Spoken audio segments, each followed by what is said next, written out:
Alô, você que ouve e assiste o Toda a Gente, podcast do Novas Narrativas Evangélicas. Seja muito bem-vinda, bem-vindo, bem-vinde aqui no nosso podcast. E que bom ter você aqui novamente para esse papo.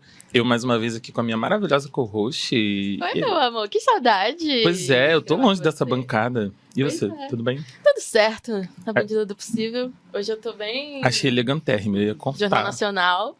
Nossa Renata Vasconcelos aqui presente. E você que ainda não acompanhou, né, não viu os outros episódios, vale a pena dar uma voltada aí no nosso YouTube, curtir, ver o que a gente tá falando, porque ano de eleições municipais a gente tem várias conversas super bacanas aqui. Você deve ter acompanhado a Evelyn, a Lulu, com várias convidadas e convidados. Eu tô adorando essa temporada. E você, Só Lulu? gente maravilhosa, né? Pelo amor de Deus. Acompanhem muito essa galera que a gente tá trazendo aqui, porque vale a pena. Pois é, e hoje não podia ser diferente. Temos figurinha repetida completando o álbum aqui hoje, temos convidada nova e temos um papo super importante para pensar o que a gente quer então, e principalmente o que as mulheres evangélicas querem durante esse período eleitoral, hein, Lulu? E na vida, né? O que a gente quer respirar, o que a gente quer viver, o que a gente quer da cidade, do mundo, da igreja, de tudo. Vamos pensar? Então, se você quer descobrir, vem com a gente e conheça nossas convidadas Isa Vicente e Lívia Reis.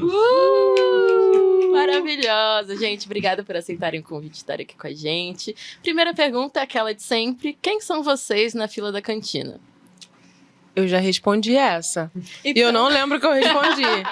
Inventa outra. Pois é, quem é você hoje na fila da cantina? Ai, amiga, eu sou na fila da cantina. Lembrei o que eu falei.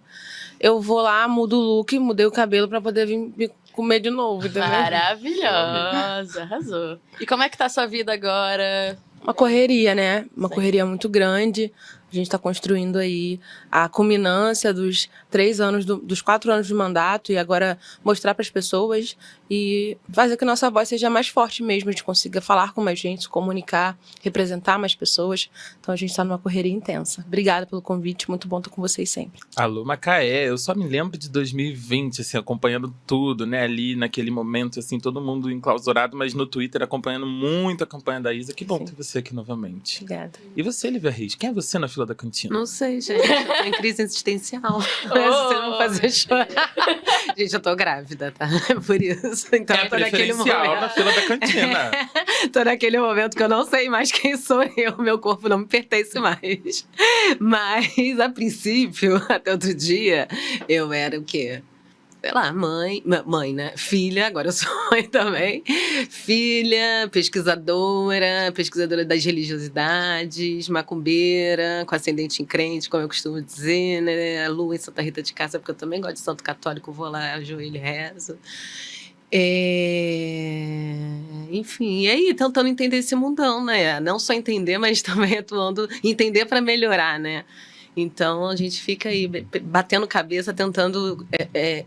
enquanto pesquisadora, eu sou aquela pessoa que fica tentando desmistificar lugares comuns e preconceitos, né? Que as pessoas têm a partir da religiosidade crente. Esse negócio sempre me encantou muito, né? A devoção, a forma fervorosa como as pessoas exerciam a sua religiosidade evangélica, assim, foi uma coisa que sempre me encantou.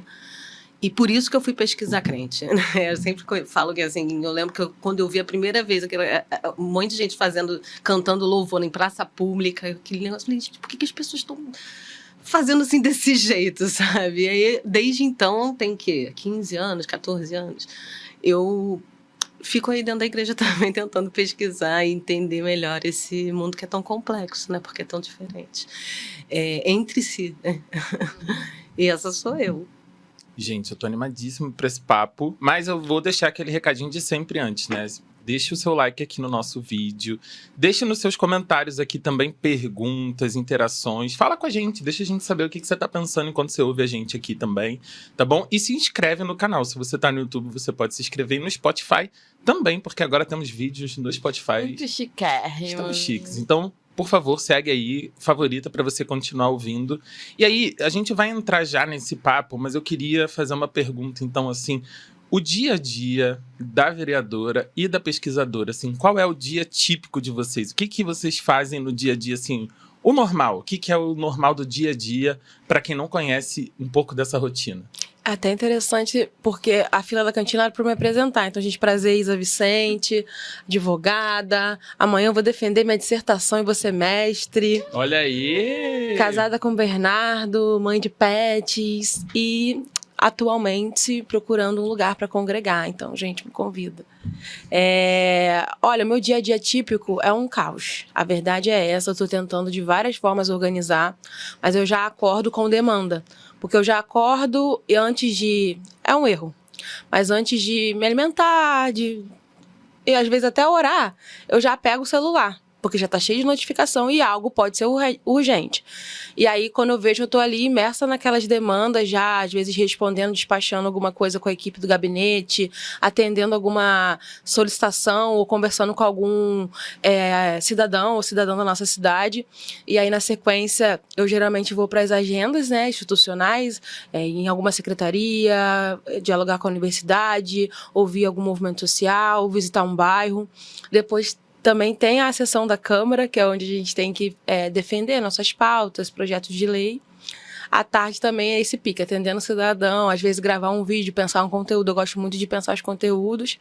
Então, assim, é bem intenso. E à noite, não para aí. Tem os aniversários, os chá de bebê, os rolês, que as pessoas também, como a gente tem uma rede de amigos muito grande, tá sempre tendo alguma coisa para fazer. Então, a vida social, a bateria social tem que estar sempre lá em cima pra gente estar próximo das pessoas sempre, né? Ufa, dá pra E acompanhar. dorme que horas, né? É uma coisa. Ah, não, eu não abro mão das minhas 8 horas de sono. Isso é meu autocuidado. Horas de sono, ó. Correta. Eu já fiquei cansada só de escutar. Pois é. E você, Lívia, como que é o dia a dia da pesquisadora? Agora eu me dei conta também que eu não me apresentei, né? Não, se apresentou, amiga. Apresentei, Você entregou apresentei legal, tudo. porque quando você falou que você era advogada, eu lembrei, eu também já fui advogada. Olha, outra crise. Olha, que interessante, não sabia. Eu era advogada e virei antropóloga. Por quê? Por causa de crente. Vai vendo, hein? Que os crentes podem fazer. Eu batia ponto no fórum todo dia. Agora eu virei que pesquisadora. E aí eu fico um pouco dividida, né, entre esse mundo acadêmico e a sociedade civil, que é onde eu trabalho hoje, né, no Instituto de Estudos da Religião, ISE, que é uma organização que tem 54 anos, nossa casinha. E há 54 anos trabalha nessa articulação, né, entre pesquisa, produção de conhecimento, qualificação no debate público e articulação religiosa entre pessoas e lideranças religiosas e religiosos, né, preocupados em defender, em garantir a defesa dos direitos humanos e do fortalecimento democrático. Então, eu fico nessa dupla pertença acadêmica de sala de aula, de pesquisa, de ler livro, de escrever artigo, de estar sempre escrevendo, pensando, escrevendo. E no dia a dia falando isso, né? Com um monte de jornalista, acorda, já tem lá milhares de mensagens, ainda mais vai chegando perto de eleição, assim. O povo quer saber como é que vai ser o voto evangélico.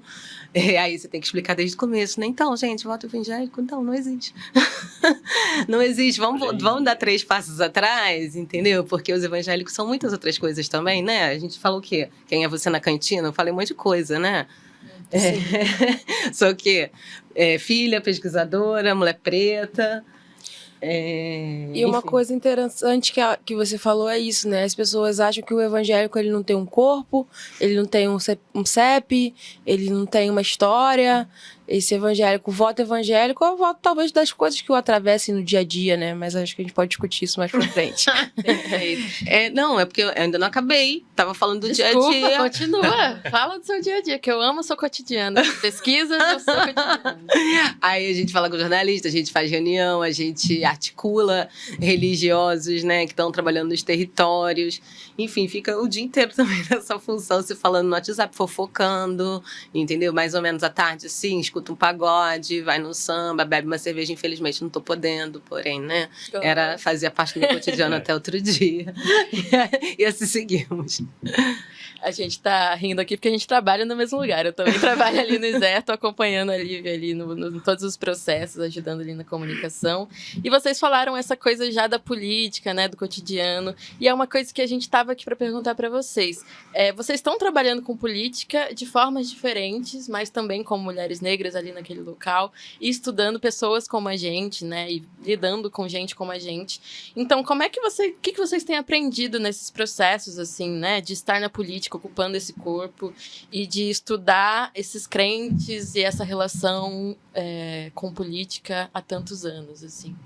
Uma coisa que eu tenho refletido e até compartilhado com as pessoas é que a resposta para a gente vencer a extrema-direita, para vencer o reacionarismo, estão nas mulheres e nas mulheres evangélicas negras. Porque hoje, apesar das contradições que a gente tem, críticas ao campo evangélico, por exemplo, as mulheres negras que estão na ponta da lança.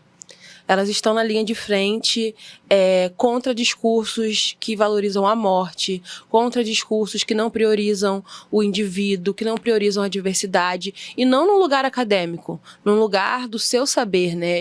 Ontem minha mãe me manda todo dia um podcast de oração. 5 minutos ela orando por mim. E aí, ontem, ela mandou uma oração muito legal falando da comunidade LGBT, por exemplo. Porque ela sabe que tem sobrinho, que tem pessoas ali do nosso entorno que são atravessadas por diversas violências. E ela é uma mulher evangélica de oração. Esses encontros, sabe, de identidade, como eu falei, os evangélicos ou qualquer outro religioso, ele não está numa alma perambulando, ele está num corpo. E esse corpo mora num lugar, esse corpo tem demandas, tem atravessamentos. Então, o que eu tenho aprendido no meu dia a dia é que a resposta, ela de fato vem das mulheres que se organizam e às vezes só resistem. Nem sabe que seus movimentos são movimentos contra uma estrutura, mas que elas estão ali resistindo, sabe?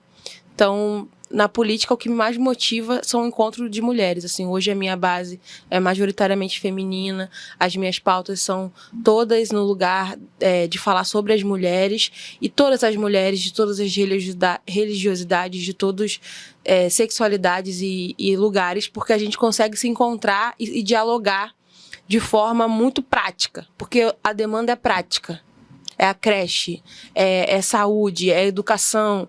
Enquanto a gente vê, às vezes, pessoas levando para uma coisa que nem é a realidade dessas pessoas e monopolizando o debate, né? Mas acho que eu viajei, assim, respondendo aqui, eu não sei. É a mesma coisa, é isso. É porque quando eu me propus, né, a pesquisar religião, que é um tema que eu já disse, né, que me encanta não só porque eu admiro, né, as pessoas de fé mesmo. Eu falo, nossa, gente, pra você acreditar, é um negócio difícil, né, você acreditar nesse mundão aí que é injusto pra caramba. Você acreditar em alguma coisa já é um negócio difícil, né, e a forma, ou aquele apego me encantava mais ainda. Mas eu também sou uma mulher de fé, né, então eu já transitei entre religiosidades, agora muito macumbeira com orgulho, mas acredito um pouquinho de cada coisa também, sabe? Eu acho que cada religião tem o seu encanto mesmo, né? No sentido mágico da palavra, assim. E eu acredito em todos, sabe? Eu acho que cada um vai me preenchendo um pouquinho e eu sou um pouco de mistura disso tudo. Mas o que me levou mesmo a mergulhar no mundo evangélico era porque eu queria justamente entender o que se falava que era política, sabe? As pessoas falavam, não, porque os evangélicos estão entrando na política e tal. Isso lá em 2010, né? Vai prejudicar a democracia e tal, não sei o que. Eu falei, gente, mas que política é essa que vocês estão falando, sabe? Que é isso que vocês estão chamando de política? Então, a partir do campo acadêmico e a partir da forma como eu vivia a minha religiosidade, que é múltipla, eu fui tentando desvendar o que se entendia como política a partir do cotidiano daquelas pessoas enquanto religiosas, né? Enquanto evangélicas. O que é política? O que você faz? O que as pessoas estão chamando de política? E aí, uma perspectiva, né, mais centrada na dimensão do cotidiano, que eu acho que é justamente isso que a Isa já está trazendo, me mostrou a complexidade e as nuances mesmo, né, desse grande campo religioso, que assim, no Brasil especificamente, ele ainda é mais múltiplo. Um país de dimensão continental é ainda mais múltiplo, né? Então, o que é ser evangélico no norte, o que é ser evangélico no sudeste, né? O que é ser evangélico, os evangélicos ricos, o que é ser um evangélico de favela? São experiências completamente diferentes, sabe? Então, mergulhar nesse mundo e entender o que a prática cotidiana e a experiência das pessoas enquanto religiosas ensina para elas sobre o mundo é o que me move, que move as minhas pesquisas mesmo, né? Entender a política no cotidiano, né? As formas que as pessoas intervêm no mundo e querem mudar o mundo a partir de uma perspectiva que é religiosa também, mas não é só, né? Está muito colada com o que elas vivem cotidianamente. Uma coisa não está descolada da outra, não pode ser pensada descolada da outra. Sim. Sim, isso é muito interessante, porque eu sou constantemente perguntada, né? Como ser evangélico e ter esse pensamento, como ser evangélico, etc. E as pessoas tentam fragmentar, né, o indivíduo, mas o indivíduo, ele, no meu caso, que tem a experiência religiosa como central na minha existência, em quem eu sou, na minha construção, no meu jeito de ser, não tem como eu desassociar a minha vida pública, né, do que me move, o que eu aprendi sobre justiça social, da minha fé que me mantém de pé todos os dias para levantar, responder o celular e fazer essa agenda que a gente estava falando. E, ao mesmo tempo, também tenho as minhas questões enquanto mulher preta, enquanto nascida na periferia. Então, as pessoas tentam botar a gente numa caixinha, assim, isolada, e aí, como que o voto da minha mãe vira o voto do evangélico, se o voto dela talvez está muito mais próximo de uma pessoa que não tem nem religião, né? Minha mãe é o case aqui, ela depois briga muito que eu fico falando dela nas coisas. Mas é o troco nosso, porque mãe e pai adora as Ela adora nossa, ela ali, minha filha, tem um fandom mesmo, minha mãe é a presidente. Não precisa de Swifties, não, Mas isso que você falou, né, de como isso atravessa você como mulher negra, né, vocês duas como mulheres negras e os corpos pretos no mundo também nessa experiência, no diálogo com a política e com a religião, né, isso mexe com a gente de uma outra forma, né? E eu lembro que da outra vez que você estava aqui, a Isa contou um pouco sobre como era o seu dia a dia numa Câmara cheia de vereadores homens e, em sua maioria, brancos também, né? Como que foi esse processo ao longo desses 4 anos, né? Quando você contou, você estava no meio aí, como que foi esse processo? E queria entender da Lívia também, como uma pesquisadora negra na academia, que também é esse lugar povoado de homens brancos dizendo o que você tem que fazer, né, o caminho e tal. Como é para você esse lugar de você agora também conduzir pesquisas, conduzir pessoas durante isso, e como essa pesquisa vai atravessando a partir da experiência de vocês, que é um pouco que vocês estão trazendo também, né? Com certeza, eu, né, observo que a vitória eleitoral e depois a conquista do mandato, ela veio junto com muito preconceito sobre quem é essa menina, quem ela acha que ela é filha de quem, né? A gente no interior, isso vem muito forte. E aí a minha construção é uma construção que vem da universidade, que vem da educação. Então, quando você entra num lugar institucional, com esse corpo, com essa história, com essa identidade, causa um estranhamento. Mas, ao mesmo tempo, eu só consegui ficar de pé porque a gente não estava sozinho. Então, a gente estava sempre dialogando com as pessoas, através das mídias, através dos encontros, sobre eu preciso de vocês comigo. Não é só vencer a eleição. A gente precisa estar junto ao longo de todo o mandato. Então, acho que isso me deu muito respaldo, ter o apoio da população, das pessoas que me apoiam, nesse processo como um todo. Porque quando vinha uma fake news, quando vinha uma situação de desconstrução de imagem vinculada ao meu peso, à minha raça e etc., eles eram os primeiros a entrar. Opa, mas você sabe que isso não reduz ela a isso, né? E as pessoas, ser mulher preta é central na minha história, mas a gente também tem um mandato de muita entrega, de muito trabalho. E as pessoas tentam nos reduzir apenas a nossa raça, né? E o estereótipo. Então, é brava, é mandona, se posiciona, é brava demais, se é estratégica e tenta saber qual luta vai lutar, se vendeu, se calou. Então, assim, a gente está sempre no lugar de você não é suficiente. E eu acho que isso é o mais difícil que eu tive que lidar. Porque eu sempre tive minha autoestima muito forjada na minha família, como mulher preta. Então, você é linda, você é maravilhosa. E quando você vai para a política, como jovem, eu ganhei com 25 anos, você, querendo ou não, é cercada do discurso. Sua estratégia não está correta, você é infantil, você é despreparada, você não está apta. Mesmo tendo passado pelo processo da urna, da eleição, isso não é suficiente para que o sistema te aceite. Porque é como se você fosse um corpo estranho lá dentro, né? Então, para mim, foi muito dolorido. Passei por várias questões junto comigo, porque a gente também romantiza muito o rolê. Seja qual for a profissão, a gente romantiza. E enfrentar essa estrutura só foi possível porque eu não estava sozinha. Junto comigo tinham outras mulheres, tinha a comunidade LGBT, tinham, enfim, pessoas religiosas que oram e que me apoiam, que torcem por mim. Senão a gente não se mantém de pé, a verdade é essa. E eu tô escutando você falar e só fico pensando, né, assim, vai ser assim para sempre. Não é uma coisa que acaba, né? Enquanto a gente vai tendo que se provar o tempo inteiro e se autoafirmar o tempo inteiro, porque é necessário, é um processo que nunca acaba, assim, é muito cansativo por isso, exatamente por isso, né? Eu acho que diferente da Isa, eu tive uma trajetória de tornar-me negra, né? Porque eu nasci numa cidade de interior, nunca fui pobre, classe média alta, meu pai era dentista, enfim, já tinha um preto com curso superior na minha família. Quando eu nasci, ele já estava lá.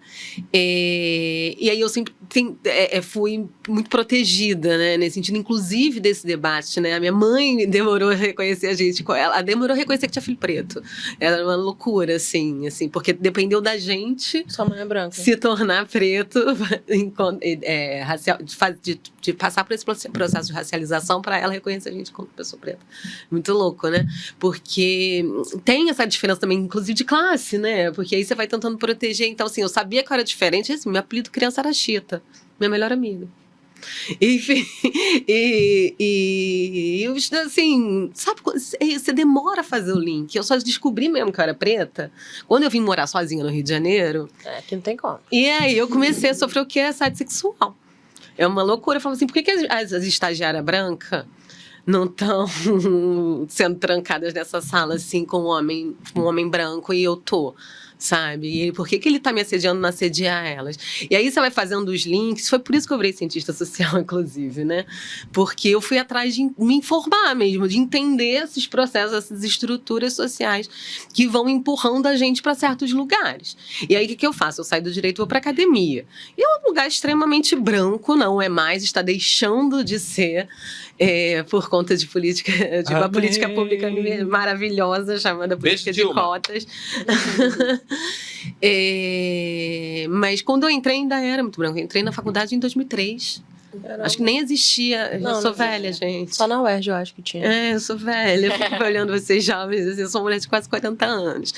E ainda não existia política de cotas, né? No federal, né? Só existia na UERJ mesmo.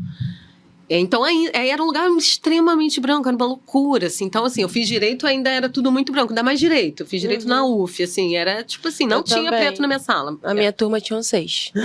De 60. Na UF também? Já tinha política de cota, pra você ver o desafio. Não, eu também enfrentei muita fraude nas cotas, assim. Ai, amiga, para a gravação. Não para, não. Vamos falar com você aí, ó. Gente, a Edmona não tem vergonha, né? Pode, né, gente? Assim. E foi uma loucura, porque eu saí do direito, aí quando eu voltei para a universidade, que foi isso, assim, eu ficava, assim, no judiciário, né, tentando, assim, ser uma advogada negra, tendo que desenrolar com um desembargador branco.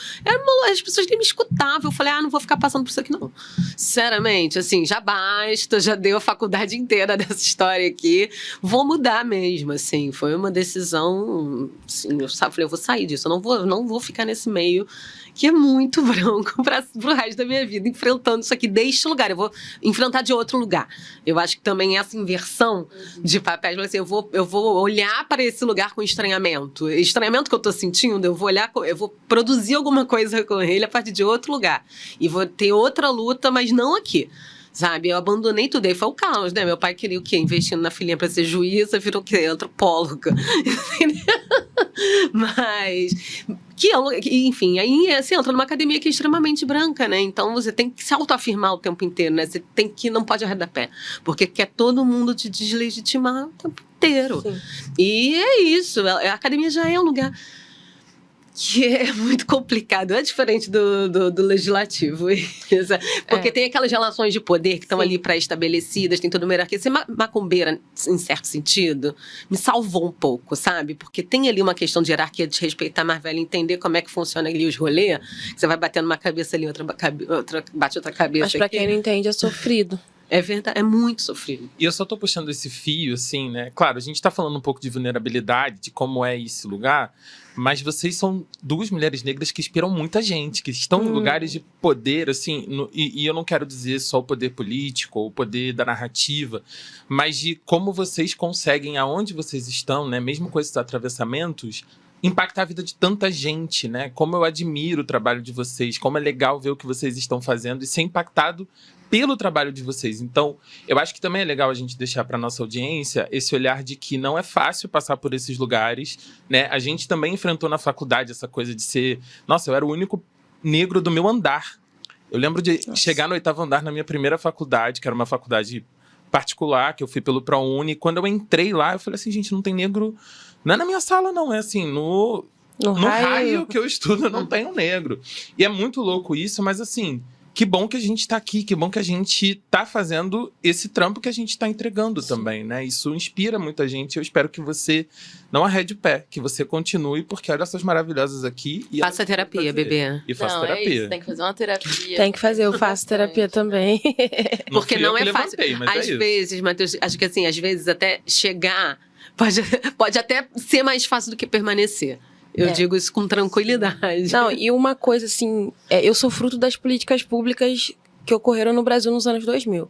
Desde a minha família já ter recebido Bolsa Família, até eu estudar no IFE, que foi inaugurar um Instituto Federal, que foi inaugurado naquele momento, até acessar a Universidade por Política de Cota.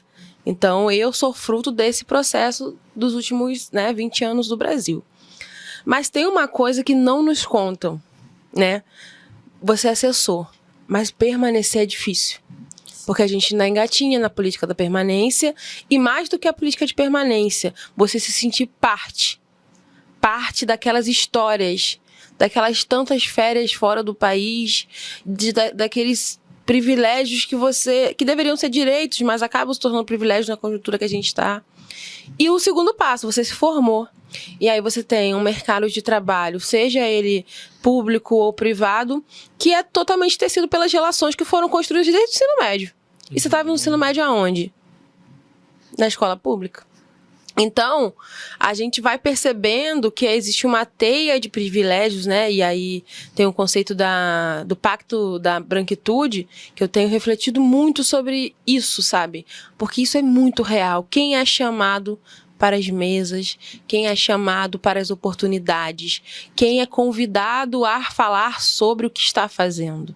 Então, embora a gente esteja aqui trazendo novas narrativas, nós precisamos falar sobre as velhas narrativas que se mantêm desde o Brasil colônia. Os filhos, os netos, os herdeiros, que às vezes não parecem herdeiros, mas herdam algo muito, talvez, mais significativo do que bens, que é influência, que é acesso. Então, eu tenho falado sobrenome, né? Sobrenome. Então, uma coisa muito importante que eu tenho discutido para as pessoas pretas é: a universidade é uma vitória. Eu sou a primeira pessoa da minha família a fazer a universidade. Mas ela é um passo. A gente precisa andar um pouco mais para conseguir, de fato, ter pretos com as canetas na mão. É isso. Com a decisão na mão, sabe?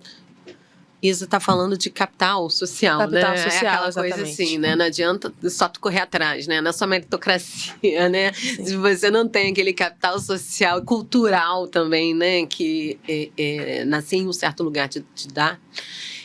Você não consegue chegar, é muito difícil. Tu é exceção, né? Vai ser a exceção, não vai ser a regra. E eu acho que aí, trazendo também de volta um pouco para nossa conversa, é isso que a igreja dá. Quando você vai para uma igreja, você vai, claro, né, para buscar paz, amor, acolhimento, para ir para um lugar onde você se sente bem, pertencimento, sentir parte de alguma coisa que você dá nesse mundo aí onde tu não é um Zé Ninguém, né?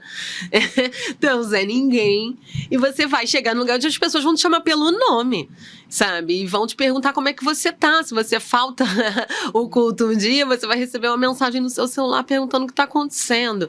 Então, quando você se torna parte de alguma coisa, e isso não é trivial nesse mundo, e os ricos sabem disso, a igreja te possibilita ter isso, né? E é isso, essa rede, esse capital não vai estar à altura, mas vai ser alguma coisa. Você vai ter, a partir da igreja, uma rede de trabalho. O irmão tá precisando de um trabalho ali. Exatamente, enfim, isso acontece muito no fim do culto. Quem estiver precisando de oração para arranjar uma vaga de emprego, aí, tipo, a pessoa vai receber oração, mas também se alguém souber da vaga de emprego, vai ver que ela levantou a mão, sabe? Então, é por aí. É isso, você arranja marido, você arranja amigo, você arranja emprego. Cesta básica, quando Cesta básica. perrengue, vaga na creche, né? De tudo. Eu lembro que eu cresci na igreja metodista, que é uma rede de igrejas que tem muitos municípios. E aí era muito interessante a possibilidade também de conversar com pessoas de outras cidades, de outras vivências. Essa coisa que tem, o congresso de jovens. Poxa, você acaba fazendo amigos do estado todo, que às vezes tem um que é de uma classe social mais alta, e ele vai lembrar de você. A grande questão é essa, assim, a igreja ela consegue construir um vínculo comunitário tão forte, óbvio, em torno, né, de Jesus, que é uma figura que transcende, né, o que a gente está vendo e tocando, mas isso é forte e as pessoas se apoiam, se protegem. E isso que as pessoas, quem não entende os evangélicos, não entendeu comunidade. Porque é isso que a igreja acaba sendo também, né? E rede de proteção, se a gente for pensar em um mundo extremamente violento, sobretudo com as pessoas negras, né? E a gente pode pensar em várias camadas de violência, né? Porque a violência racial é muito sutil, né? Então, assim, é isso. É tu ser... A mulher que vai ser abusada sexualmente vai ter 50 filhos, mas nenhum homem vai te assumir, entendeu? Essa parte da história não te contam, sabe? Quando você começa a ficar adolescente, dá mole pros gatinhos. Tipo assim, eles não vão te dar mole porque tu é preta, entendeu? Isso é o normal, isso acontece das melhores famílias. Mas a igreja te dá a possibilidade também de fazer novas redes, né? De sociabilidade. Até esqueci, é o ponto que eu queria chegar para voltar em outro. Não, eu só ia pontuar que, por exemplo, eu consegui, por exemplo, o êxito na eleição, a gente tinha um engajamento muito alto de evangélicos, pós-evangélicos, mas pessoas que se reuniam nesse lugar da fé cristã e também no pensamento político progressista. E a gente tem uma comunidade que... Gente, eu fui em casamento de pessoas que se conheceram numa comunidade que a gente tinha de cristãos contra Bolsonaro. Aliás, fui madrinha do casamento. Então, são coisas muito potentes e que a gente não tem como a gente avançar se a gente não fizer a comunidade.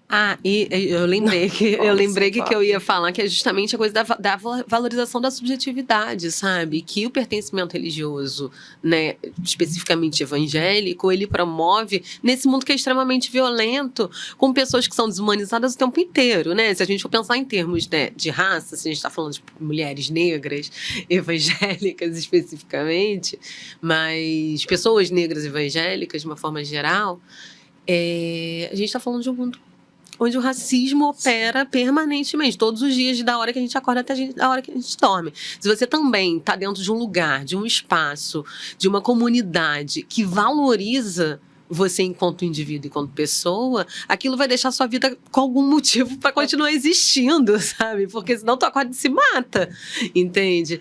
Então, a coisa da conjuntura neoliberal, capitalismo digital que a gente está vivendo.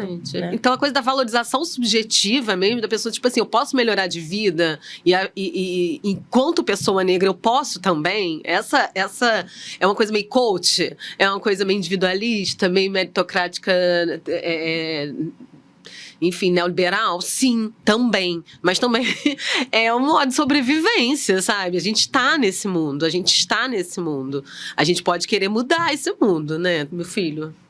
Entendeu? Vamos lá. Mas a gente precisa entendê-lo, né? Mas, não, entender o porquê que as pessoas estão ali, sabe? Assim, a gente precisa... Isso que só pra fechar que tá a gente aqui, tem que sentar pra conversar, né? Complementar. Eu tô amando. Não, eu fui convidada para palestrar no encontro de mulheres de uma denominação. E aí, nesse encontro de mulheres, a maioria, da sociedade de mulheres, a maioria tinha ali mais de 40 anos, uma faixa também de 50, que é até o caso da minha mãe, muitas, pelas conversas que eu tava tendo, a questão do ninho vazio, os filhos já tinham casado, saído de casa e tudo mais. Algumas já atravessadas pelo divórcio, ou pelo, enfim, não ter marido, ou serem viúvas. E ali naquele lugar, naquele encontro de mulheres, elas faziam parte de algo significativo. Elas são relevantes. Pensa uma senhora, uma idosa que ninguém presta atenção no que ela tá falando, ninguém ouve, o neto não visita, o filho tá morando longe. E ali naquele lugar, ela é ouvida. E ela tem relevância. Ela não é uma pessoa que só passou ali. Ela é importante pra mim, ela é importante. Irmão, você é importante pra mim. E as pessoas se importam mesmo. Então, quem não entender isso, não vai entender o crescimento dos evangélicos no Brasil, e tudo que gira em torno disso. É um lugar que você já não está mais uma mulher que não atende o padrão da sociedade, que não atende a questão de renda, mas ali ela é importante, ela serve, ela faz parte do coral, ela faz a comida, ela arrecada, sabe? E eu tô passando isso com a minha mãe. A minha mãe, ela sempre foi evangélica, mas ela nunca congregou. E aí hoje que ela tá nesse lugar dos 3 filhos criados e tal, ela tá congregando horrores, tá viajando horrores pra congresso de mulheres, tá todo... Eu fico assim, com aquele engajamento, porque eu sei que ela gosta, e elas usam um lencinho da mesma cor. E, gente, é uma coisa assim, maravilhosa, no sentido de união. E agora eles estão trabalhando pautas sociais. Aí tem um mês que fala sobre racismo, esse mês está falando sobre o mês da mulher negra, no grupo de mulheres. Então, assim, e não é uma igreja progressista, é uma igreja bem tradicional, inclusive. Mas eu acho que isso tem um caminho aí pra gente entender um pouco, como eu falei no início, a saída que a gente precisa e muitas respostas pra gente enfrentar a extrema-direita vem das mulheres negras evangélicas. Isa, e aí eu vou até te informar uma coisa que você nem sabe, que você não sabe, que você me ajudou muito a pensar, que é a forma, a igreja como esse espaço onde você desenvolve habilidades, né, meus podcasters? A outra virou jornalista. A Isa uma vez me falando, não sei nem onde foi, quando ela fala, você foi ali que eu aprendi a liderar grupo, entendeu? A falar publicamente, a discursar, desenvolver várias habilidades que hoje, para ser vereador, eu preciso ter. Sim. Eu vejo as pessoas falando assim, Isa, onde você fez oratória? Eu falei, minha filha, 12 anos me botando pra orar. Você tem 12 anos, a pessoa pede pra você orar na frente de todo mundo, você preparar o estudo bíblico. Aliança Bíblica Universitária, preparar estudo bíblico. Então, querendo ou não, quem gosta, tem pra galera que é mais fechada, mas quem gosta do close, ali desenvolve demais, não tem como. Desenvolve várias habilidades, várias skills.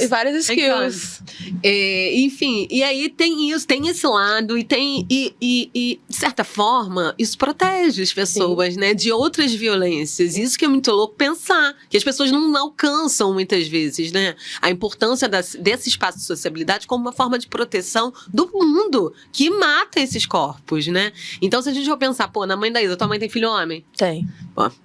Então, você pensa numa mãe preta que tem um filho homem preto, né? Que são assassinados à torta e à direita. Então, meu filho, pelo amor de Deus, fica nessa igreja, sabe? Ela fazia isso, ela não ia, mas ela mandava eu e meu irmão irmos. Porque essas mulheres vão achar que seus filhos vão estar mais seguros. Se eles vão estar, assim, não sabemos, sabe? Se é uma igreja de periferia, que lá ele tá na linha de tiro como qualquer outro lugar.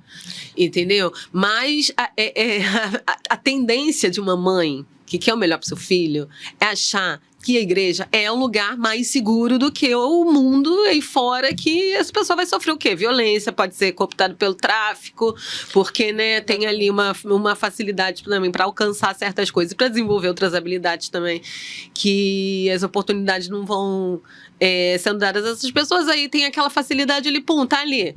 Aí, você tá na igreja, não vai pro tráfico e tal, não sei o quê. Tem sempre também esses grandes dilemas que as mães negras enfrentam no seu cotidiano. E aí a gente volta para a coisa do dia a dia, da experiência das pessoas, né? Pautando também a forma como elas podem existir, não só devem, né? Mas como elas podem, é o que está ao alcance das pessoas também, como forma de existência, né?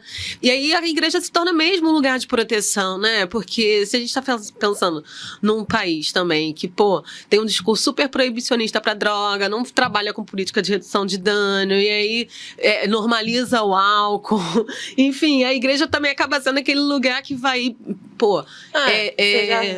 Cara, isso aí depois eu falo. Mas isso é super interessante, porque a gente está falando aqui sobre mulheres evangélicas, sobre voto evangélico, e é muito interessante você entender todo o contexto, não é só um voto. Depois não é só sobre como os evangélicos votam. Não, o pastor mandou votar no Bolsonaro, por isso que eles votaram no Bolsonaro. Gente, tem uma tanta pesquisa coisa. da Folha bem interessante sobre Você isso. entende o tamanho disso. Inclusive, se você é uma pessoa pós-evangélica, ex-evangélica, que já teve essa experiência, tem um link aqui embaixo de uma pesquisa que eu acho que ia ser muito bacana. Se você pudesse responder depois que esse episódio acabar, porque tem muita gente querendo saber mais sobre você e você pode responder isso aí depois. Lá no ISE, a gente está fazendo, desde 2022, né? Quando foi a eleição do caos, Lula versus Bolsonaro, a gente está rodando pesquisa com mulheres evangélicas, né? Pesquisas qualitativas, né? Então, desde o início, a gente já está vendo, justamente, né? Então a gente parte de uma hipótese, né? Que é justamente essa hipótese de que o cotidiano também vai pautando a percepção sobre política dessas mulheres. Então a gente já parte disso como premissa e vai tentando ali destrinchar, né, assim, percepções de mundo, de moralidade, de valores mesmo, né, que são importantes para as pessoas. E desde sempre está muito evidente que ninguém compra o pacotinho completo do bolsonarismo, mesmo quando é bolsonarista. É muito louco isso, né? Mesmo que a pessoa fala, não, votei no Bolsonaro, né? Não significa que a pessoa concorda com tudo que o Bolsonaro fala, né? Pelo contrário, inclusive, né? Vota no Bolsonaro por outro motivo, porque é um novo, aí fica aquela coisa até corrupção, desacreditar na política. Tem que dar uma chance. Tem que dar uma chance e tal, não sei o que, até votou. É crente até votou, né? É isso, né? Tá lá o pastor também falando que o Também Lula tá vai lá. fechar essa igreja. Também tá lá. Isso faz diferença? Faz. Não dá pra falar que não faz, mas a gente precisa considerar também que tem toda uma máquina de produção de fake news circulando no celularzinho Muito de todo bem mundo. articulado. Muito bem pago e muito bem articulado. E não dá pra botar só isso na conta do pastor, gente. Vamos lá, né? Pelo amor de Deus. Tem que botar na conta também das novas dinâmicas de comunicação que a gente tá vendo aí, que todo mundo tá tendo acesso a um monte de produto mentiroso o tempo inteiro. E aí, tudo bem, pastor chega lá, dá uma reforçada no ponto? Dá. Entendeu? Muitas vezes dá.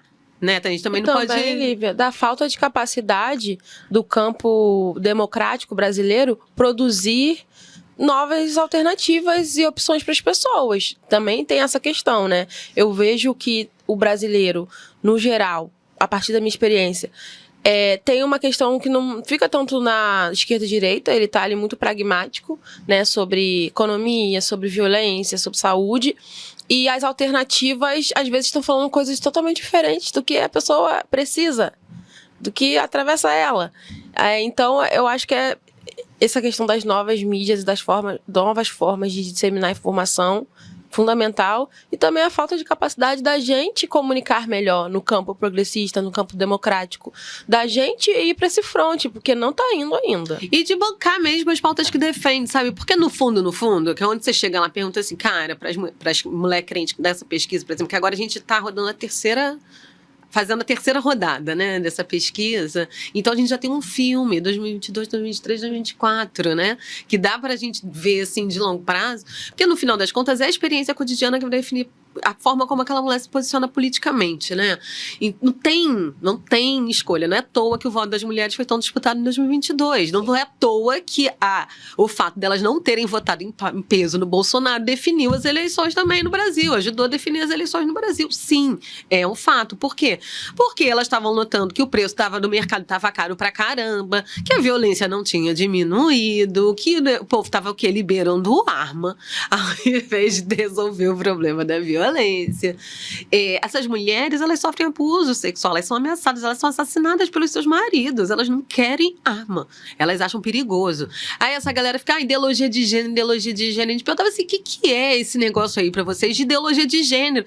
Aí elas confundem com identidade de gênero é uma coisa assim, esse negócio de ideologia já virou outra coisa, entendeu? Nem é mais o que ela foi forjada para ser pela Igreja Católica, tá?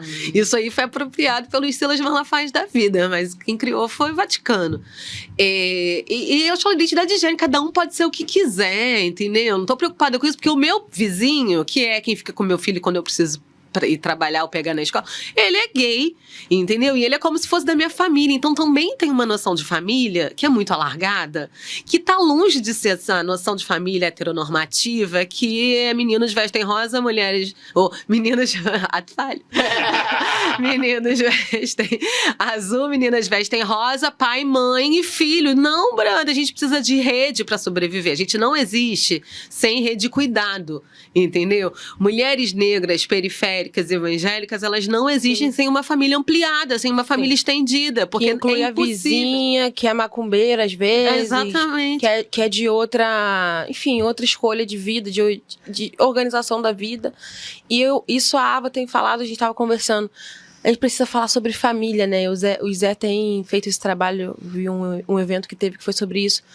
A gente precisa falar sobre família, sobre as famílias. E não só nesse lugar, família hétero versus família homoafetiva. Porque nesse meio do caminho tem a mãe solo.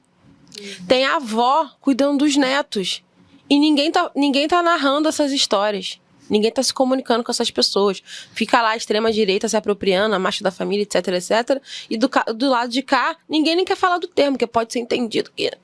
Enquanto a família tradicional brasileira nem é mais essa no formato, isso nem existe, né? Nem gente. Isso nunca existiu. Vamos começar? Vamos falar a verdade? Isso nunca existiu. Essa família tradicional brasileira que o povo fica reivindicando pra si, fica tentando construir um imaginário de uma coisa que nem existe, ela jamais existiu. Isso nunca foi verdade. Se a gente for pensar em mulher preta, então, é tudo mãe sola, mãe de família, mãe sozinha mesmo. E aí precisa dessas redes de cuidado pra continuar existindo. Entendeu? E aí tem uma outra coisa que eu acho que é o grande X da questão, que é uma...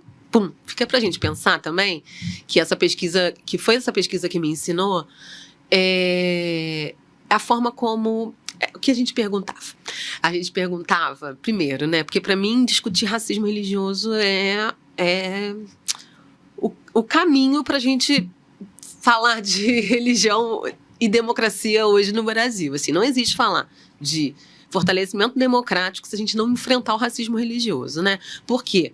Porque desde que o Brasil é Brasil, a gente desumaniza culturas, conhecimentos e tradições negras, né? Agora elas viraram o quê? Demônio, né? Demônio, o espírito maligno do que? Da homossexualidade, da promiscuidade, que aí vira tudo meio que coisas que são associadas a comportamento dos esquerdistas, né, dos comunistas. Mas isso está dentro da nossa lógica de demonização do outro que começa sendo quem? Um outro que é negro, que é um corpo racializado, porque, né, a nossa origem escravocrata, o colonialismo que veio junto com o cristianismo católico, produziu esse Brasil assim, que acha normal desumanizar corpos negros e tudo que é associado à cultura e às tradições negras, né, as práticas religiosas dos povos negros, né, originários de África. E aí a gente perguntava sempre se tem racismo religioso. Não, certamente tem. O povo da Umbanda, do Candomblé sofre muito racismo, né? Intolerância religiosa com eles. Mas e aí, como é que é isso com os evangélicos? Mas a gente também sofre, né? E isso aí eu ficava assim, mas como é que é isso? É igual? Porque assim, você já começa tentando saber se elas equiparam, né? Eu ficava tentando assim, mas você acha que é a mesma coisa? Não, é diferente. Então é um outro tipo de preconceito que não é bem uma intolerância, mas é um preconceito. Como é que é isso no dia a dia? Aí assim... assim, ficou muito... foi engraçado, assim, né? Engraçado pro triste, né?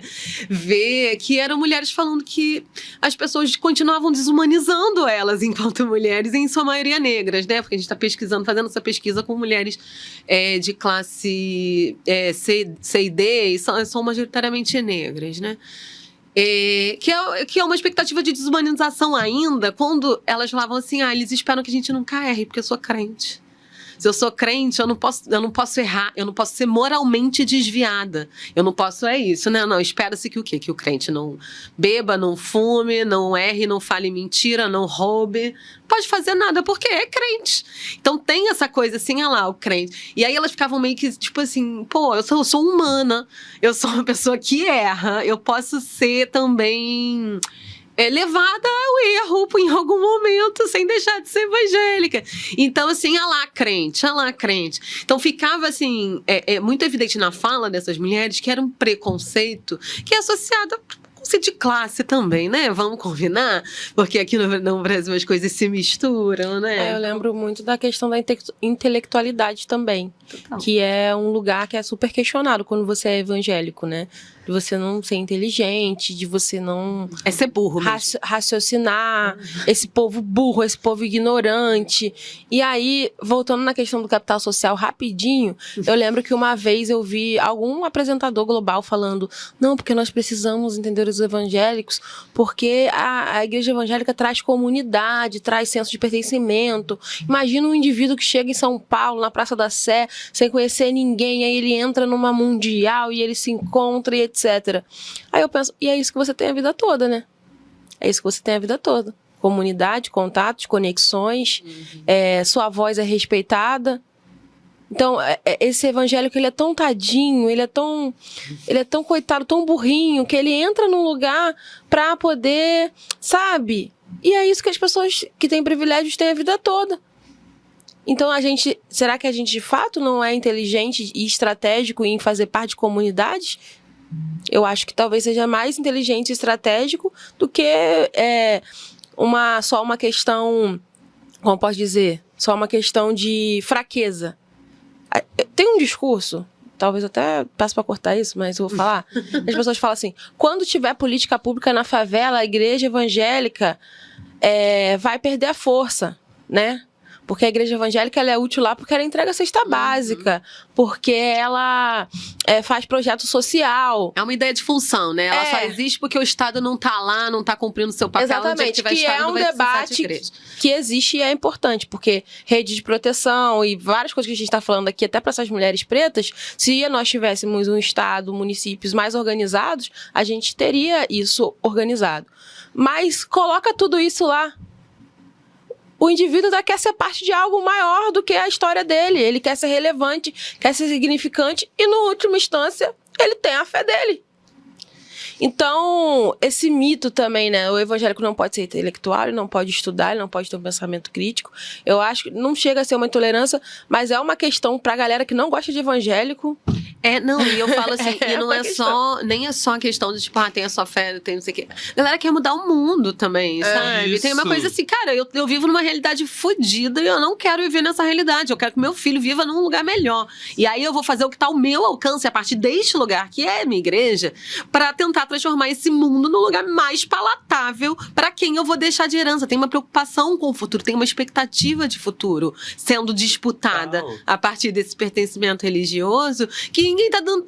Aliás, né? A extrema-direita tá se dando conta de que é isso que tá sendo disputado, a expectativa de futuro, o lugar do seu filho. Não é à toa que essa galera tá pautando abuso sexual infantil, não é à toa que essa galera tá tematizando a sexualização da infância, esse foco na infância, na criança, é uma ideia de futuro que está sendo disputado, sabe? Junto com esse discurso tem sempre uma coisa também de dar dinheiro pro pastor, no coitadinho evangélico. Mas ele tá dando dinheiro pra essa comunidade, pra esse essa povo não salinha. sabe quanto é que custa ser macumbeiro. Pois é, tipo assim, a salinha dessa criança tem lanche toda vez que a criança tá lá, seja 2 vezes no domingo, se for durante a semana, tem... Tudo que a igreja paga, que não vem de lugar nenhum, né? Tem que pagar a conta. Outro dia eu contei pra um amigo, assim, do tipo... Não, mas a igreja evangélica paga conta de água, de luz, tem que... Ele, como assim? Mas paga? Aluguel do templo. Aluguel do templo, se quebrar Você quer ficar cadeira. no templo mofado ali, dando sinusite pra todo mundo. E do tipo, você não paga dinheiro no seu clube, não, seu rico... hipócrita, do tipo assim, tá dando dinheiro na igreja. Tá, e você sustenta clube, você sustenta time, você bota seu filho. Gente, você paga um dinheiro pra dar estrutura a escola particular que você paga pra essa criança, entendeu? Então, do tipo, o dinheiro não vai pro bolso do pastor. O dinheiro é pra tanta coisa nessa comunidade. E, tipo assim, os pastores são mal remunerados, em sua maioria. Os pastores que ganham... Alguns nem ganham nada. Alguns nem ganham E aí, nada. um parêntese assim, né? Existem os magnatas da fé, termo cunhado por Ava Santiago, mas a maioria da galera tem outro emprego. Dificilmente É isso. no chão da vida aí, nessas igrejas que não são vinculadas As mega igrejas. a mega igrejas ou as igrejas tradicionais, que tem toda uma rede e tudo mais, as pessoas têm um segundo emprego. E o sonho é virar integral, né? Ficar integral pro ministério. É trabalhar na igreja. Então, a igreja assim, como uma expectativa de trabalho, também. Exatamente. E de mudar o mundo. Isso é Sim. muito real nesse lugar, né, Lu? Que também é o que a gente acredita aqui, né? Enquanto quem existe em ser crente, tipo assim, a gente também tá... Tá todo essa mundo utopia. concordando que o mundo tá uma merda. É isso, né? Exatamente. Fazendo alguma coisa pra mudar. Lívia falou sobre ser macumbeira e sobre a questão do racismo religioso e desse enfrentamento que é tão importante. E Lisa tem construído isso também enquanto política pública em Macaé. Queria muito puxar essa pauta com vocês, assim, da intolerância religiosa. Como é que a gente conversa com essa galera, esses crentes, e por que é tão importante a gente falar disso, assim, né? De religiões que são tão perseguidas no Brasil e não é por acaso, né? Porque são religiões pretas. Eu tô muito assustada, gente, com algumas coisas. Essa época agora das festas juninas e julinas, eu tô apavorada com o que tá se tornando o discurso da igreja evangélica. E olha que é catolicismo, hein? Na minha infância, já tava começando. Aí começou a falar festa country. Gente, a cultura do Brasil não é country. Eu vou falar disso no próximo Bem Viver, que você pode voltar e ouvir. Mas é exatamente, festa na roça, festa country. Na minha Tomar cidade crentão. teve festa jesuína. Ah, não. Festa jesuína. Tomar crentão é péssimo. Aí eu penso assim, gente, olha só. Então, sem álcool. Eu penso assim, ó, São João Já Batista, São João Batista, que as pessoas não entendem que festa junina é por causa que é em junho. Mas também tem o mês de ser o mês de São João. E São João Batista é o padroeiro da minha cidade. Gente, São João Batista batizou Jesus. Ele era o filho de Isabel, que lá o bebezinho balançou da barriga. Tá ali na Bíblia, sabe? Ele é icônico. Então, assim, a voz que clama no deserto. Será que a gente consegue se apropriar da nossa própria história? Imagina da cultura brasileira. Eu fico apavorada. Então, assim, voltando para a questão da intolerância, aí a realidade é o grau de desconhecimento da própria história como protestante, o grau de desconhecimento do cristianismo é o que mais me assusta. E o número de igreja que não tá nem mais fazendo escola dominical. Não tá, e aí eu fico, por que isso, sabe? Por que isso? Porque essas coisas eu aprendi na escola dominical, na minha infância. Então, a gente vê uma escalada da intolerância que começa nesses pequenos atos e que às vezes se materializam em violências mesmo, físicas, violências institucionais. Então, eu não quero contratar o macumbeiro. Macumbeiro é tudo barraqueiro, vai arranjar confusão, não sei o que lá. E isso está acontecendo. Então, a gente fez uma lei que multa, né, a prática de... multa de forma administrativa, a prática de discriminação religiosa no nosso município, né, por razão da religião, e é um enfrentamento muito grande, porque quando acontece alguma violação de algo cristão, tem uma mobilização muito grande. Quando acontece de algo que é vinculado a outras religiões, sobretudo religiões de matriz africana, a gente precisa estar ali justificando e explicando ponto a ponto. Então, me assusta muito a falta de conhecimento sobre a diversidade religiosa. Hoje a gente tem dialogado, a gente até faz parte de uma rede internacional que fala sobre isso, e está dialogando para tentar pensar um conselho, onde pastores, sacerdotes do candomblé, da umbanda, espírita, possam sentar e conversar. Porque se a gente tiver uma escalada de intolerância, isso é ruim para todo mundo, né? E essa coisa a maioria que tem que mandar e a minoria que se mude, é até uma incoerência. Eu estava pensando, o Brasil é 70% cristão, mas quantos cristãos católicos eu não conheço que também vão na Umbanda? Sabe? E não assume... Por que isso?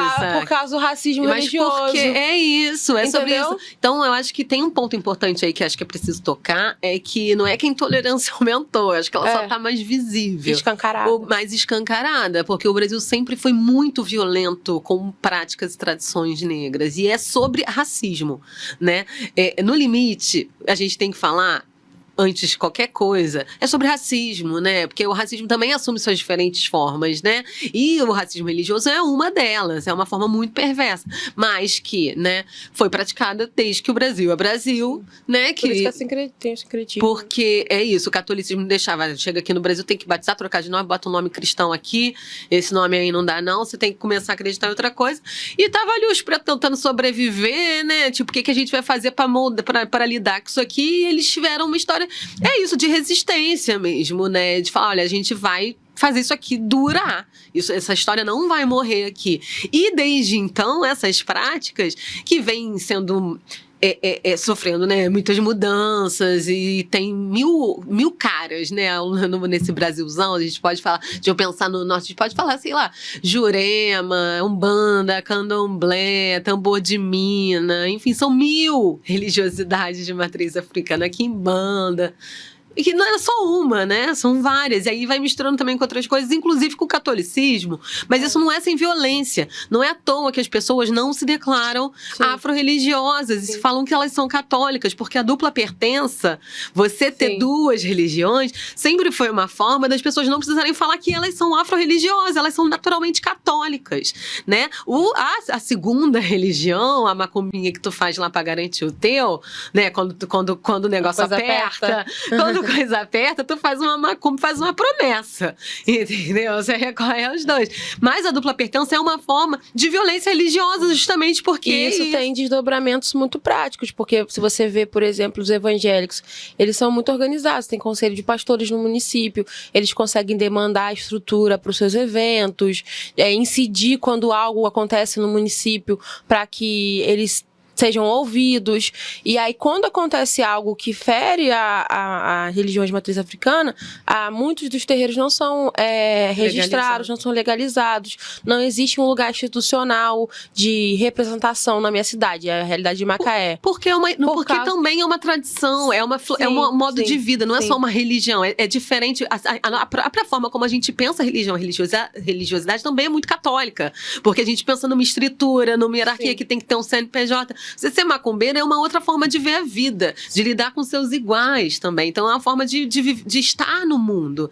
E isso também tem uma outra questão que é muito importante, que é essa mudança do campo religioso, por isso que fica mais visível, que vem se consolidar com o aumento da população que se designa como evangélica. Que aí o que acontece? Não pode mais ter dupla pertença, né? A Igreja Católica que fala, olha, isso aqui é uma merda. Tu não pode se assumir afro-religioso porque você é do demônio, mas pode ali, tem uns negocinhos que a gente tolera, entendeu? Até deixa você fazer.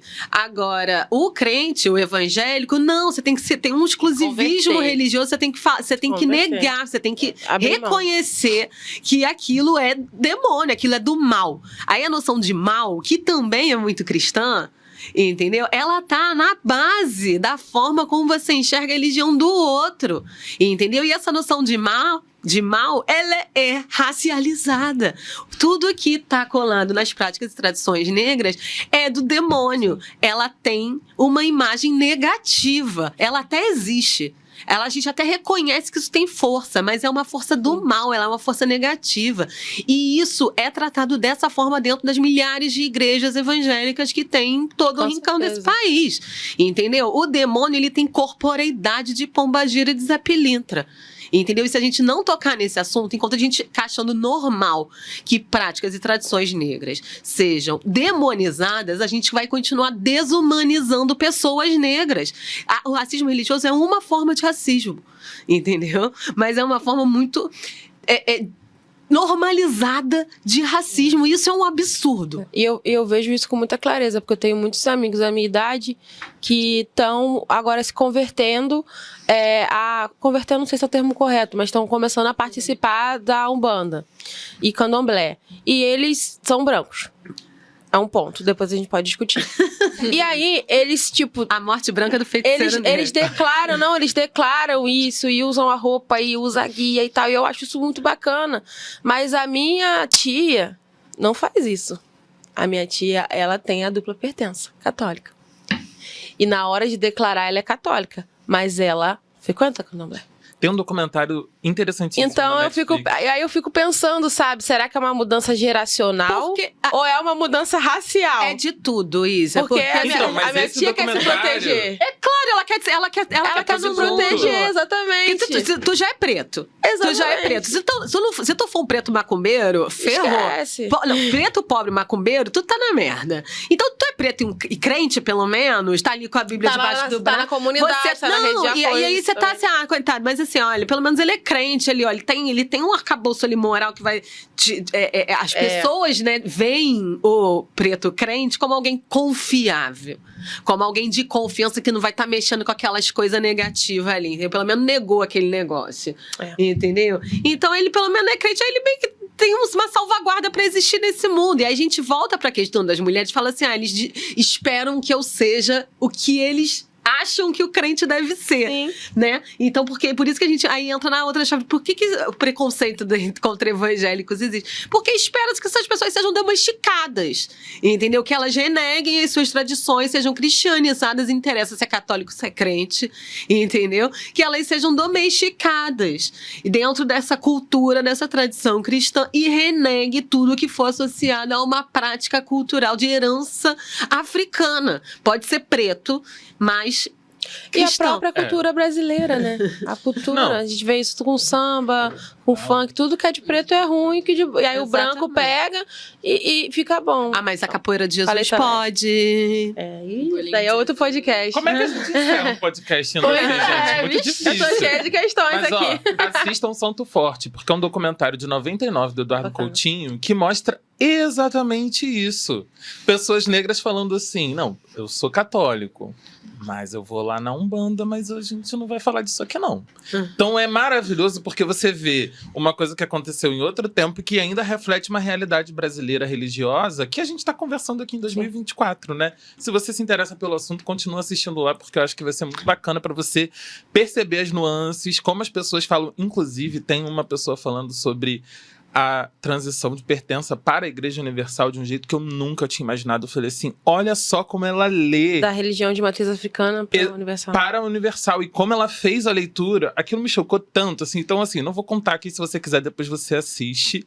Mas, gente, esse papo tá chegando ao final. Como a gente termina? Gente, eu fico pensando, eu só vou jogar aqui, ó. Quando eu fui pra Moçambique fazer trabalho de campo com a Igreja Universal, aí eu A cheguei mulher lá. viveu, né? Vivi muito, vivi bastante. Eu não conto nem a metade. Eu cheguei lá, aí eu fiquei chocada. Porque lá tinha o quê? Pombagira! Eles levaram as pombagiras daqui pra lá. Ia ter a circulação de o quê? De corporeidade. O jeito de incorporar era muito igual a pombagira lá do meu terreiro. E eu falava, Jesus! Como assim, no culto? No culto! Mas tá rolando um meme desse, não sei se vocês viram. Uhum. Que é uma galera numa igreja evangélica, galera Mas na negra, África! de roupa branca, e todo mundo assim, naquele... Que quando começa ali, meu filho, o sapatinho de fogo, ó. Não Mas tem. as candomblés Ó, estão aí já há um tempão, meu amor. É. Isso aí. Reteté tá aí, Candomblé. As candomblés.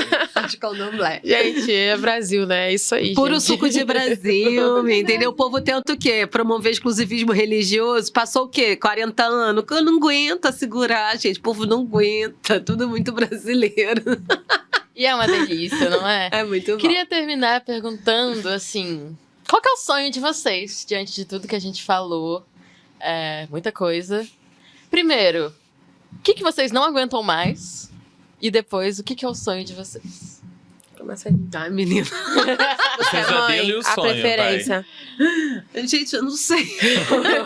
Dá gatilho. Oh, meu Deus. Dá gatilho, sério. Porque, assim, existe... A gente tem que fazer muito esforço pra imaginar um mundo melhor, né? Porque quando a gente olha ali a realidade fica um pouquinho difícil, né? Mas pensar um mundo sem desigualdades de raça, de gênero, já é ambiental, já é um primeiro passo, né? Mas assim, aí é tudo, né? A gente precisa meio que fazer a revolução. Então, assim... não sei, assim, eu tenho sonhos...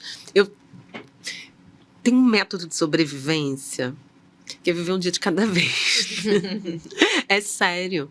É sério, eu nunca fiz plano de longo prazo. Então, assim, vou fazer o quê? Vou estudar direito. Sei lá, o que eu quero ser. Nunca soube, eu nunca tive o sonho de ser alguma coisa, sabe? Essas crianças falam, quero ser jornalista, quero ser... Eu queria ser qualquer coisa. Eu queria só viver a vida ali, ó, cada dia, um diazinho de cada vez. Hoje você vai fazer o quê?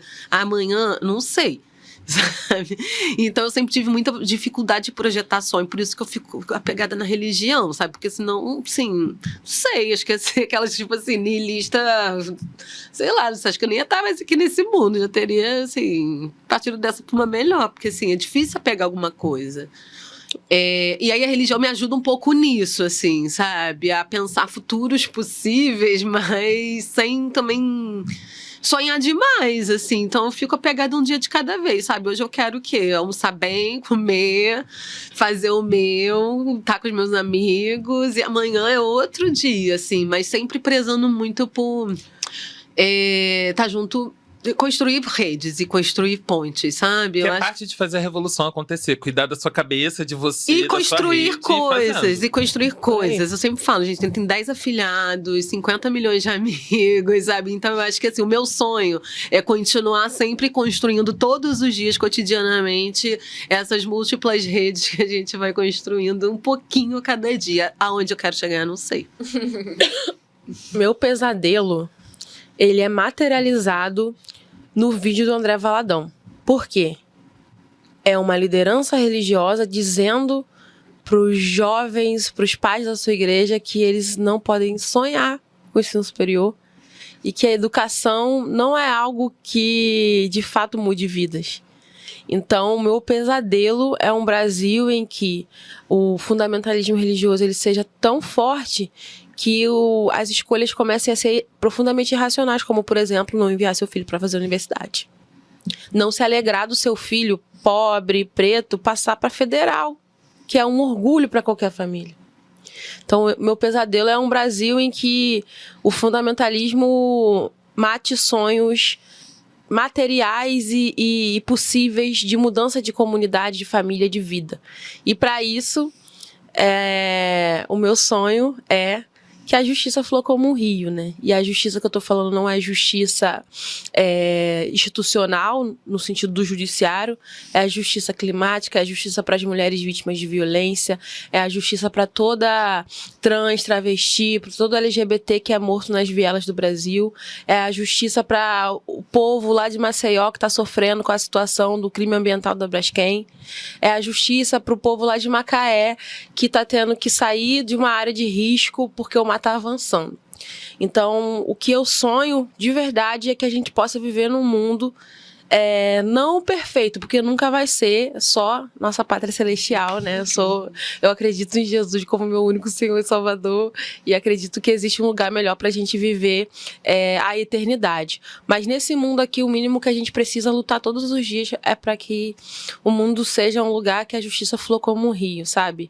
Que as pedras desse rio sejam tiradas, que as barragens, que isso não atrapalhe esse rio, de correr na vida das pessoas e elas possam viver de forma plena. E meio discurso de mim, sabe? Mas isso fala sobre mim também. Todos os dias a gente é atravessado por injustiça, por coisa que a gente não consegue entender. E aí vem o machismo, vem o racismo, vem a estrutura, vem aquele peso e não flui. Então eu acredito muito nesse versículo. Porque sonhar já é muita coisa, né, gente? Sim. Vocês ficam falando, qual o seu sonho? Assim, você perguntar, as pessoas têm sonho, né? Porque nesse mundo, ainda mais pra gente que é preto, sonhar já é uma puta de uma transgressão, né? Porque ficar vivo. Eu acho que é isso também. Eu falo muito disso como terapeuta, é uma loucura. Que eu falo assim, tipo, a coisa de você controlar suas expectativas o tempo inteiro, porque você nunca sabe quando você vai se frustrar. Então essa coisa de viver um dia de cada vez também é uma forma de continuar existindo, né? Porque sonhar é muita coisa. Assim, que bom que vocês sonham. E ficar vivo, gente. Vamos combinar. Eles estão combinando de nos matar, a gente combina de não morrer, como diz a grande pensadora brasileira e negra. A gente segue resistindo em amor, em afeto, com fé, com fés, com festa. Várias. Por favor. E é isso. Perfeito. E o seu sonho, Matheus Machado? Eu tô contempladíssimo, tô aqui só. Boa. Você Eu tem fiquei sonhos? pensando muito naquela mulher que a gente falou, naquelas mulheres que a gente falou do círculo de oração. E o meu sonho é um pouco contar com a oração delas e orar por elas também. Que a gente consiga achar um chão comum, assim, né? Porque a gente se afastou tanto delas, assim, como o inimigo, mas a gente não é inimigo, assim. Conta o coração da minha mãe, conta o coração da minha avó. Amigo, você que Quem cria inimigos são eles, minha Exatamente, amiga. a gente é tudo preto, a gente tá tudo no mesmo lado. Então que a gente consiga todo mundo chegar nesse chão, né? Sim. Que a gente perceber que a gente é igual, assim. Mas eu sou do time da Lívia, assim. Meu sonho é mais aqui, agora. Depois Amanhã, a gente vê. Conforme for, a Eu tô gente sonhando vê. mais com a Isa. Aqui Meu eu papinho sou... de Miss Brasil. Não, eu sou pisciana, né? Eu vou pra esse lugar Eu jogo aqui lá da pra idealização.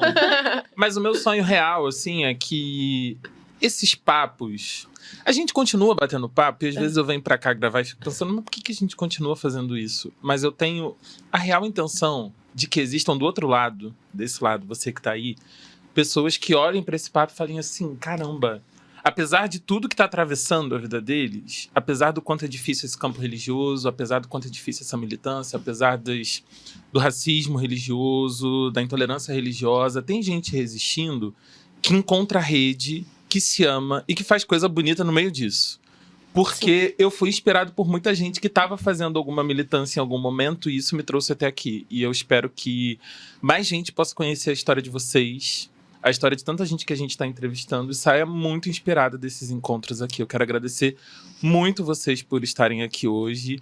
Eu espero que vocês acompanhem também o trabalho dessas lindas, maravilhosas aqui. Inclusive, deixem redes sociais aí para as pessoas. Se for rede social, né? Ou se quiser deixar LinkedIn. um LinkedIn. Pois é, o link de uma pesquisa. Não sei. Diga aí onde acham vocês. Aí, Lívia. Por que tá jogando pra mim? Ah, porque eu tô falando pra caramba, eu tô com vergonha já. Sigam o Isé, Eu começo, eu posso então. fazer. Sigam @Isabela Vicente, com Z e 2 L's. Tem nossa plataforma, nosso site também. Engajem, acompanhem, multipliquem e participem da política no território que vocês estão. E vão fazer a diferença, porque a gente pode até não mudar tudo, mas a gente consegue mudar um pouquinho todo dia, compartilhando a nossa vida com os outros, né? O link tá aqui embaixo. O meu trabalho, vocês acham um pouco dele, parte dele no @Isé na rede. Nossa comunicóloga. E no site do Isé, né? www.iser.com.org.br, religiãoempoder.org.br também.